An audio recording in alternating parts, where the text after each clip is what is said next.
दोस्तों, भगवान शिव के बारे में ऐसा कहा जाता है कि भगवान शिव त्रिलोक के आदि और अंत के देवता हैं, जिनके आगे दुनिया की सभी शक्तियां असफल हो जाती हैं। लेकिन क्या आपको मालूम है आखिर भगवान शिव का जन्म कैसे हुआ था?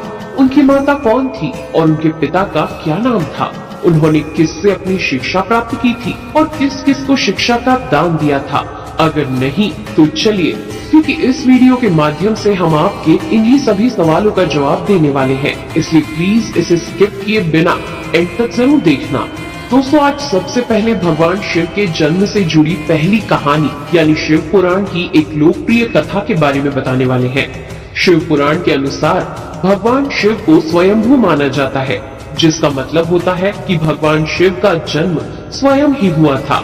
यानी कि इससे एक बात तो साफ हो जाती है कि ना ही भगवान शिव की कोई माता है और ना ही उनके कोई पिता है। इसी कारण से भगवान शिव पंच तत्वों से भी परे हैं, जिस कारण से इन्हें मृत्यु का भी कोई भय नहीं है और इनकी मृत्यु कभी नहीं हो सकती। पर अब बात करते हैं विष्णु पुराण में बताई गई भगवान शिव के जन्म से जुड़ी हुई एक और कहानी के बारे में।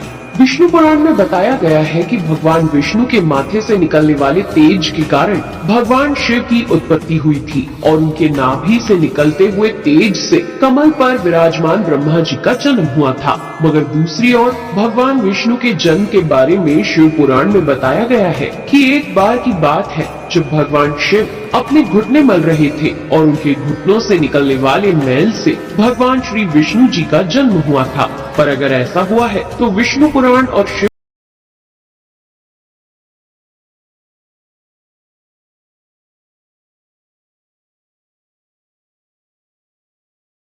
बुजुर्गों से सुना होगा, पर अगर नहीं सुना तो आपकी जानकारी के लिए बता दें कि एक बार की बात है जब भगवान विष्णु और परम ब्रह्मा जी के बीच इस बात पर बहस छिड़ गई थी कि आखिर इस संसार में सबसे महान कौन है। और जब भगवान विष्णु और भगवान ब्रह्मा इस बात को लेकर बहस कर रहे थे तो एक जलते हुए खंबे के रूप में महादेव उनके बीच आए थे। दोस्तों, वो दोनों इस रहस्य को नहीं समझ पाए और तभी अचानक से एक आवाज आई जिसने कहा कि जो भी इस खंबे का छोर ढूंढ लेगा वही सबसे महान कहलाएगा। ऐसा सुनते ही ब्रह्मा जी ने एक पक्षी का रूप लिया और खंबे का ऊपरी हिस्सा ढूंढने निकल गए। वहीं विष्णु जी ने वराह का रूप धारण किया और खंबे का अंत ढूंढने निकल गए।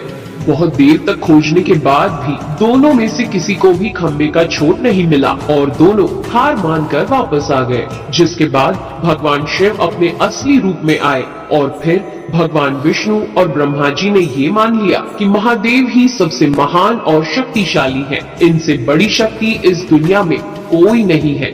इसके साथ ही शिव पुराण में बताया गया खंबा इस बात को दर्शाता है कि ना ही भगवान शिव जन्मे थे और ना ही उनका कोई अंत है। और एक कारण तो यही है कि भगवान शिव को स्वयंभू कहा जाता है, यानी भगवान शिव का अंत है ही नहीं, वे अमर हैं। अब हम बात करते हैं भगवान शिव से जुड़े एक ऐसे विषय के बारे में जो सबसे ज्यादा प्रसिद्ध है कि क्या भगवान ब्रह्मा भगवान शिव के पिता है।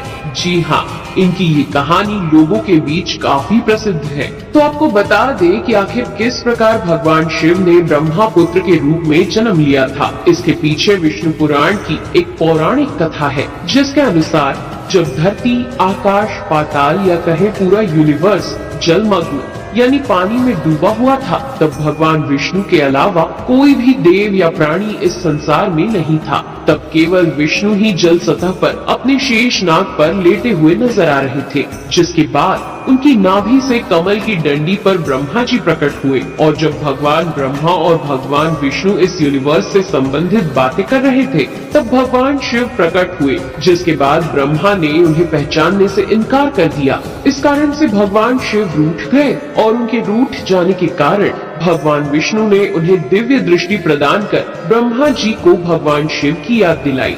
जिसके बाद भगवान ब्रह्मा को अपनी गलती का एहसास हुआ और शिव से क्षमा मांगते हुए उन्होंने उनसे अपने पुत्र रूप में पैदा होने का आशीर्वाद मांगा, जिस कारण से भगवान शिव ने भगवान ब्रह्मा की प्रार्थना को स्वीकार करते हुए उन्हें ये आशीर्वाद दे दिया। लेकिन इसके बाद जब भगवान ब्रह्मा ने इस सृष्टि की रचना शुरू की तो उन्हें एक बच्चे की जरूरत पड़ी और तब उन्हें भगवान शिव का आशीर्वाद ध्यान आया, जिसके लिए भगवान ब्रह्मा ने तपस्या की और बालक के रूप में भगवान शिव उनकी गोद में रोते हुए प्रकट हुए।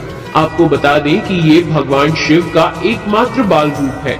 जब भगवान ब्रह्मा ने उनके रोने का कारण पूछा तो उन्होंने बताया कि उनका कोई नाम नहीं है। तब भगवान ब्रह्मा ने भगवान शिव का नाम रुद्र रख दिया, जिसका मतलब होता है रोने वाला।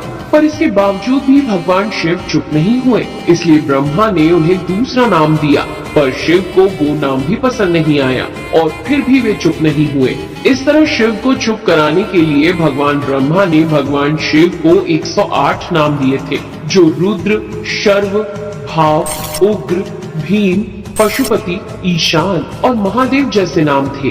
और शिव पुराण के अनुसार उनके ये नाम पृथ्वी पर लिखे गए थे। इसके बाद बात आती है श्रीमद् देवी महापुराण की। तो श्रीमद् देवी महापुराण में भगवान शिव की माता और पिता के बारे में बताया गया है। श्रीमद् देवी महापुराण के अनुसार देखा जाए तो एक बार जब भगवान नारद जी ने अपने पिता भगवान ब्रह्मा जी से पूछा कि इस सृष्टि का निर्माण किसने किया है, साथ ही भगवान विष्णु, भगवान शिव और आपके माता पिता कौन है, तब भगवान ब्रह्मा जी ने नारद जी को त्रिदेवों के जन्म के बारे में बताया। जो बताया वो वाकई चौंका देने वाली बात थी। दरअसल उन्होंने कहा कि देवी दुर्गा और शिव स्वरूप ब्रह्मा के योग से ब्रह्मा, विष्णु और महेश का जन्म हुआ था।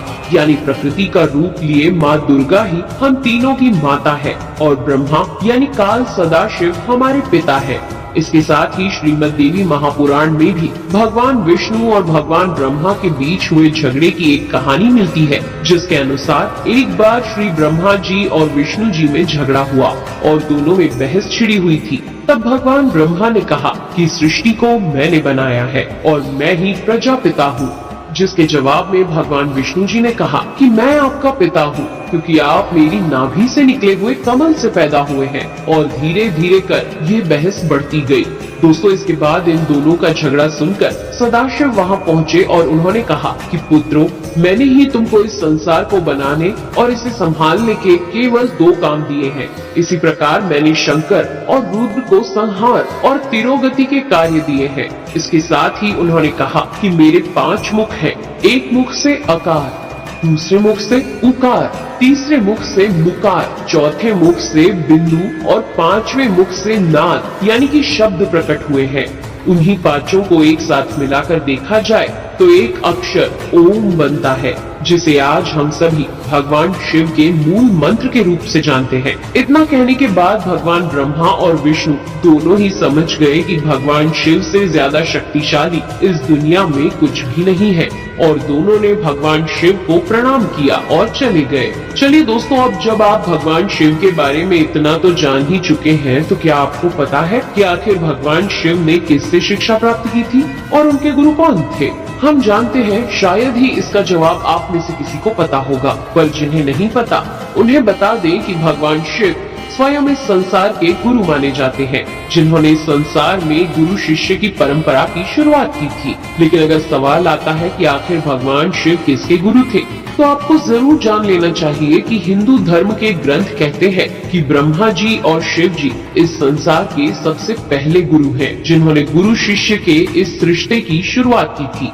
जहां भगवान ब्रह्मा ने अपने मानस पुत्रों को शिक्षा प्रदान की थी, वहीं भगवान शिव ने अपना ज्ञान केवल अपने 60 शिष्यों को दिया था। यानी भगवान शिव 60 शिष्यों के गुरु थे और वे जिन शिष्यों के गुरु थे उन्हें आज के समय में सप्त ऋषियों का दर्जा दिया गया है। तो दोस्तों, ये थे भगवान शिव के जन्म से जुड़े हुए कुछ फैक्ट्स, जो आपको कैसे लगे हमें कमेंट करके जरूर बताइए। साथ ही अगर आपको वीडियो पसंद आया हो तो इसे लाइक और चैनल को सब्सक्राइब करना बिल्कुल ना